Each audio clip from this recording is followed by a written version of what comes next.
Different bills unanimously passed in the Senate this week and now are in the hands of the House, all revolving around deregulating public education in different ways. Yeah, the bills are part of a legislative package backed by Senate President Kathleen Passidomo. She characterized them as cutting red tape and taking burdensome regulations off the books for schools. The Night Beat's Amy Gallo is live outside the Collier County School District. Amy, how do parents feel about this? Well, I spoke to a few parents and grandparents on both sides of this issue today. Some of them tell me they're all for a bill that would get rid of some of these standardized test requirements that stress their kids out so much. But others tell me they worry about what could happen without them.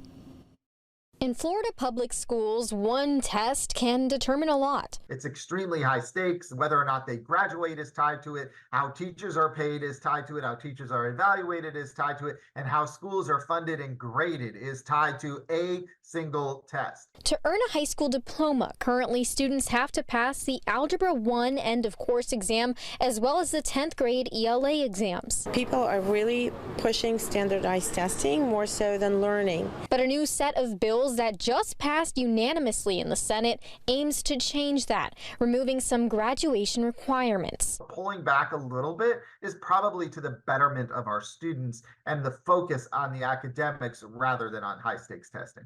And also loosening teaching certification requirements. Saying that teachers who have demonstrated their competency, maybe gone to school to be a teacher, having them have to take a test and pass a test is redundant if they've already demonstrated their skill set. And that's not all. Senate Bills 7000, 7002, and 7004 cover a lot of ground, from making teacher salaries more flexible, People that teach our children ought to be paid well, to publishing district budgets online. Altogether, these bills are over 200 pages aimed at deregulating education. And while the Florida Teachers Union doesn't agree with everything, they do see this as a step in the right direction. I also think it's an opportunity that the Senate saw as a way to really work to address the massive teacher and staff shortage.